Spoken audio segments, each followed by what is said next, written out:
Hello everyone, I hope everyone is doing good. So in today's video, we are going to talk about the introductory session of the AWS services required for a data engineer. As in my previous session, I have mentioned that I'm going to start a separate playlist for the AWS services. So this is the introductory session of that same playlist. And we are going to look into the services which is actually required in detail in the AWS in the data engineering things. So anyone who is going to start a data engineering or who is in the just starting phase of the data engineering and want to explore the cloud, explore AWS from the perspective of data engineers, then this video is going to be very beneficial. In fact, this whole playlist is going to be very beneficial for those people. So in today's video, we are going to only look into basic services. We'll come to know about the basic services because in AWS there are multiple services, and if you go into details of all the services, then it will take a lot of time. And as a beginner, you should not focus on all the services. You should focus on few of the basic services, get into its detail, know the use case and where it fits into the data pipeline. And that is enough for you to start or get into the average level of the data engineering skill set. So this video is just an introductory session, and in the coming video, we'll look into each services in detail. And if you have not subscribed to our channel, then please subscribe to the channel. It helps me a lot. And please share this video and channel to your friends, your colleague who want to start their career in data engineering field or they are stuck into some of the topics in the data engineering field. So let's start with the video now. For the AWS for a data engineer, so we have multiple services. So we'll focus on a few of the important services. And the first and the very important services which I would like to mention here is IAM role. So IAM allows you to define the permission, authorization process, and it also helps you to create the group, helps to create the policies for the users. It may look a very normal services, it may look a very easy kind of services, but the knowledge of basic knowledge of IAM and how you edit the IAM policy, like there is a JSON template and how you edit this JSON template, that is very important. Because if you are going to use any of the services, for example, you are going to use EMR, you're going to use S3 bucket or any of the services, in every services you will have to attach some IAM role or policies. You have to assign some permission. So you should go through the IAM roles and policy very seriously. This is the base of the AWS. This is the fundamental of AWS. Yeah, and one thing I forgot to mention, like I'm going to start this playlist for AWS as I have worked mainly on the AWS cloud. So I'm focusing more on the AWS. But you can as your preference or as per your interest, you can look into other cloud also. But my experience says that for a data engineers, AWS is very good. AWS is very perfect for a data engineers. If you're going to work in a Snowflake also, Snowflake can work on other cloud services also. But in with the AWS, the Snowflake compatibility, the working pipeline is very good, and you will get many materials, many help in the community of the Snowflake related to AWS.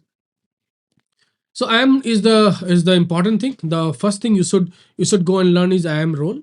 Okay. In the coming video, I'll come up with the details of each of the services. The other thing which I have mentioned is S3.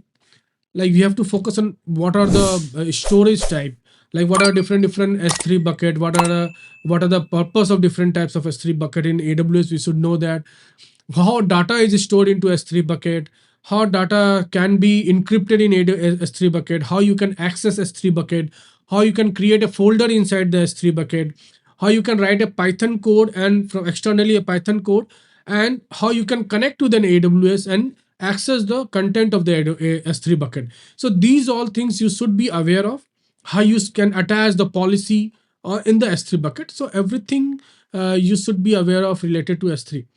Because if you are working in AWS, like in almost all the project, you will be having a cloud in data engineering field.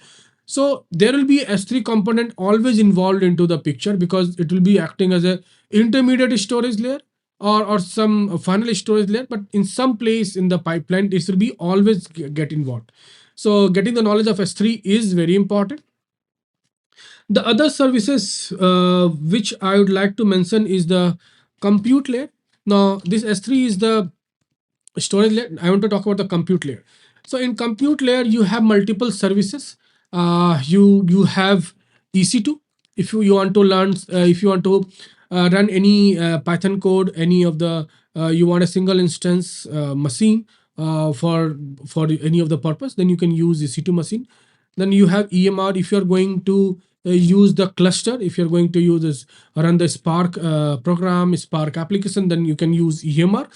There are multiple types of EMR. You should at least go into the overview description of the types of EMR and in which scenario these types of EMR fit into. But those who are above 3 or 4 years of experience should have a very detailed knowledge of EMR and the types of EMR in which of the use case a particular kind of EMR will be used. Then we have another compute thing is called glue.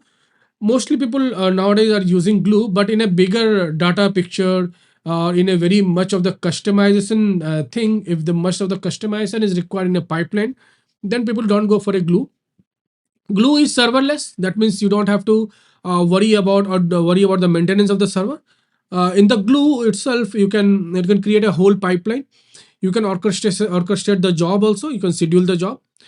EMR also has a serverless EMR, a kind of EMR that also it's a bit different from a glue because glue gives a full template kind of thing, and you can work on, you can directly code on the glue UI. So there are multiple things in the glue, and most of the incremental load and everything features are included inside the glue, so that you don't have to write the code from the scratch. So this knowing the compute is very important. In many of the interview questions, they will ask you to explain the EMR architecture. Then just go through the EMR architecture.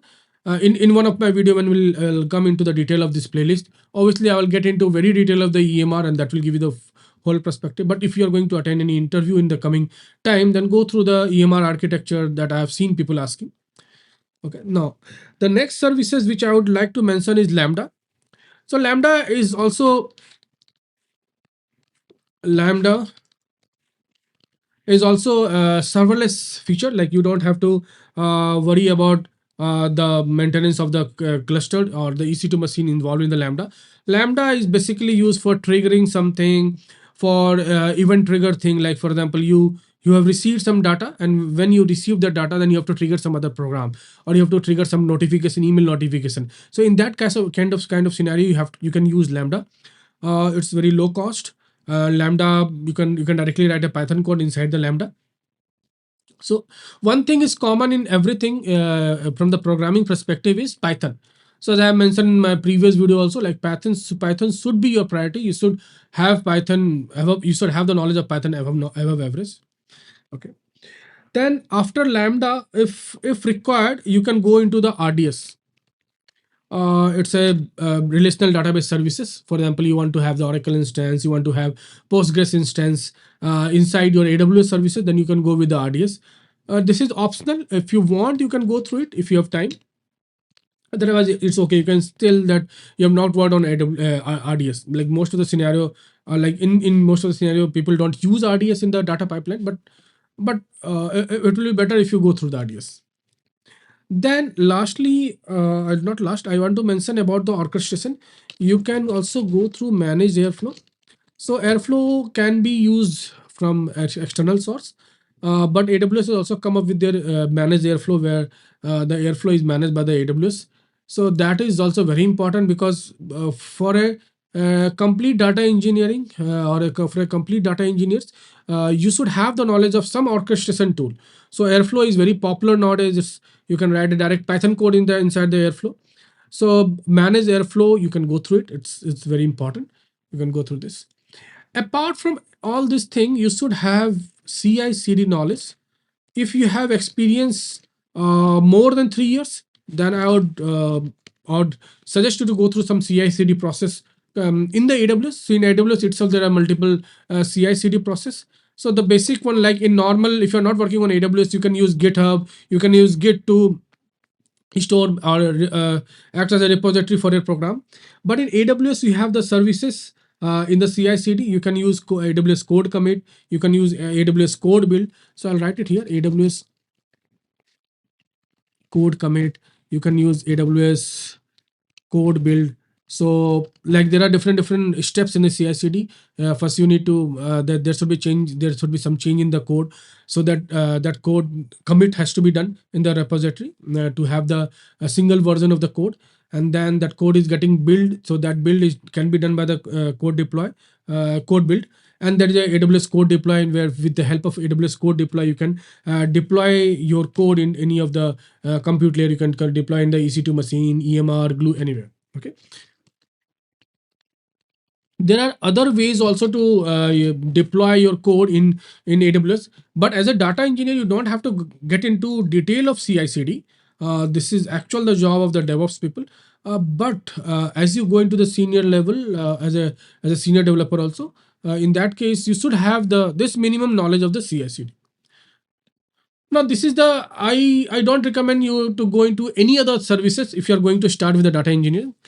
If you are in the much in the middle state or above the middle state of the data engineers, so in that case you have to explore multiple other services. But for the beginners, this is more than enough. If you go through all these services in detail, honestly, if you're looking into everything in details of these services, this is this is too much for you, and you can crack any interview related to data engineering from the if the question is around the AWS side. Now, for practicing this, you can create the free tier of the AWS account. I have recently created again the free tier of the AWS account. You can go through this IAM role. You can create the user. You can, like, when I will come up with the next video in which I am going to explain IAM, then you can go through all this stuff. You have to we have will explain everything in detail of the IAM thing. Then you can also search the services here. Like if I'm going into S3 bucket, so in S3, what are different ways we can create the bucket? What are the policies? Like if you click on the create bucket, there are multiple options. What the meaning of each options? We should be aware of it. So we are going to look into this in detail in the next video. Meanwhile, you can go and create the free tier of the AWS. Don't go into the paid version now. The free tier will be enough for you to learn. Create it. If you start today, then it will take around 24 hours to get it validated and to be activated. So please do this one, and then you can parallelly do the practical with me when I'll come up with the new video or the next video. So next video is going to be on IAM and S3. I want to combine these two things, these two services, and then we'll go more into this services. So the whole playlist will give you a very good idea. So this was just the introductory session. So in case if you have any doubt in this session, or if you have doubt in creating the free tier of the AWS account, you can contact me. You can mail me. My mail ID is there in the channel description. There's a LinkedIn. My LinkedIn link is there in the channel description. You can directly message me there. You can connect me on the LinkedIn and be updated on the new topics of the data engineering field. And also you can directly put your comment in this video, and I'll come up with the answer. Okay. Till then, happy learning. Goodbye.